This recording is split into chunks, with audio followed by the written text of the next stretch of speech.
charging along. Behind them is Tom Kristensen in that big Ford Fairlane Thunderbolt. He's virtually with them now.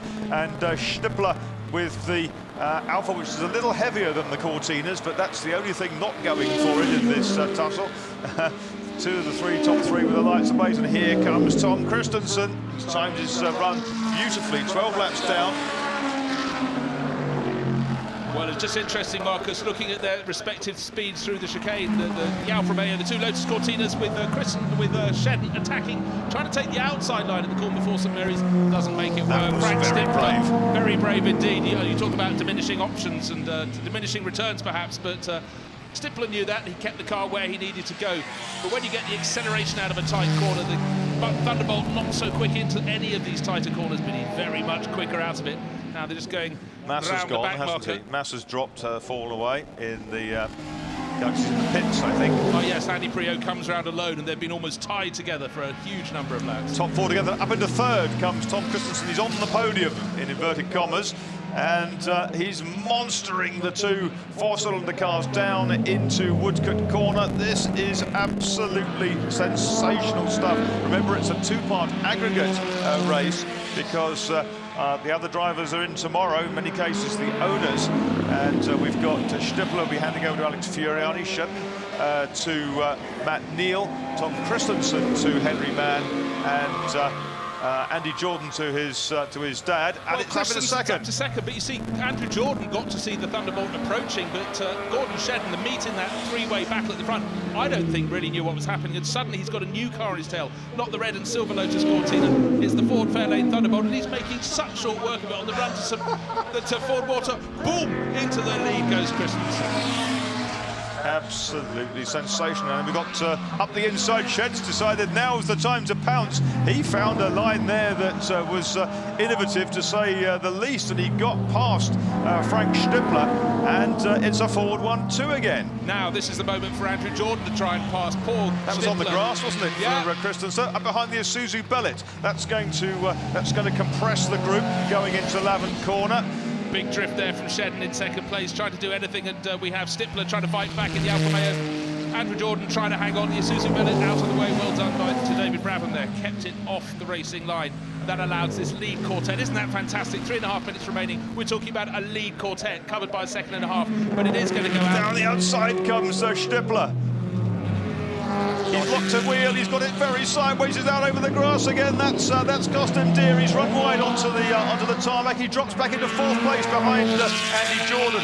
So it's a Ford 1, 2, 3. It's Tom Kristensen who leads the way. In 2nd place it's Gordon Shedden, and in 3rd place now it is Andy Jordan, with behind them the chastened Frank Stippler in the Alfa Romeo.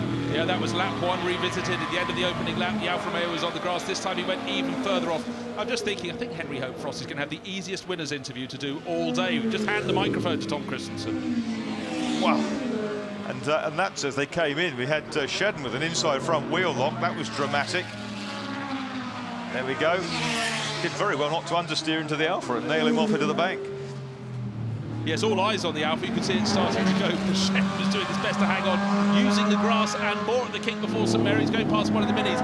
Stippler is far from finished. He's trying to pick off the red Lotus Cortina with Andrew Jordan. This battle, though, we had Kristensen hit the front. I thought he'd rocket away, but Gordon Shedden seems reinvigorated, tucking in behind. He went starting from pole position, the 15 Lotus Cortina. Those 2 do seem to be escaping now. Just absolutely sensational. No one's actually purged the 130 barrier, despite Kristensen's early attempts. And up with 2 wheels on the grass, just touching the grass there. Stippler looking for a way back past Andy Jordan. Andy Jordan wants him to go down the outside. He's seen him go off there twice before. And it's all very dramatic stuff. They've got a mini ahead of them. They squeeze through. What I wonder, if we just had a change of position ahead of them, or was that the mini getting out of the way? Mini out of the way. I wonder how much we have left in the way of braking for the Thunderbolt. It's a much heavier car. Now, maybe this is why Shedden is able to close up. Has it all been used up in the charge from the back of the grid by Tom Kristensen? Talking of charges, here comes Frank Stippler. He's on the outside line at Madgwick. Is that going to work? That's going to be very difficult to make work. Oh, beautiful side camera by work. side, no door handling. Absolutely brilliant, and the Alpha gets its headlight rims ahead. That's about all. Down they come to Ford Water. Andy Jordan clings on the inside. He's got territorial advantage, if not his nose ahead. Okay, both of them being very lively at the kick before St Mary's. They're going to have to this time. The red Cortina just ahead. Good grief, they stayed off the curbs that time. And the first two pulling clear, but this battle for third, absolutely enthralling. Andrew Jordan, new to a Lotus Cortina. Frank Stippler knows the Alfa Romeo rather better, but they're using every inch of track and more. And there's going to be one more lap after this. It's a big battle for first and a big battle for third. Absolutely fantastic racing. The greatest, I think, we've seen in the history of the Revival meeting. And Stippler makes his move early down towards the kink. He comes up the inside and he manages to squeeze through. The Alfa Romeo is ahead, but he's not a full car's length ahead. And Andy Jordan has decided, well, 750 kilos of Cortina might just be able to brake a little bit later than towards 1,000 of Alfa Romeo, but he comes through absolutely together, but a change. The Alpha is up into third. Leaders going on to their last lap. It's Kristensen from Shetland. The gap as they go through at the end of that 16 is 1.2 seconds, the biggest it's been in this race. Stippler then back up into third place ahead of Jordan.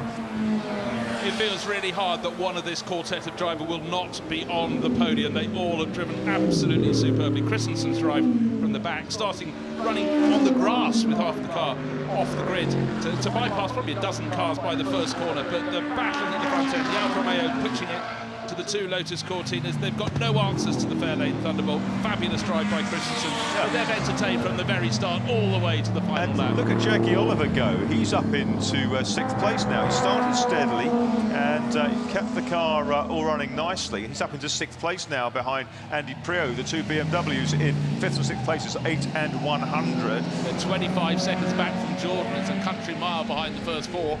It matters not though. Kristensen powering around the final lap. Don't forget, he doesn't know this car. He only got one lap in practice yesterday. Made a mockery of it all. What a great car. What a fabulous driver. Pure class.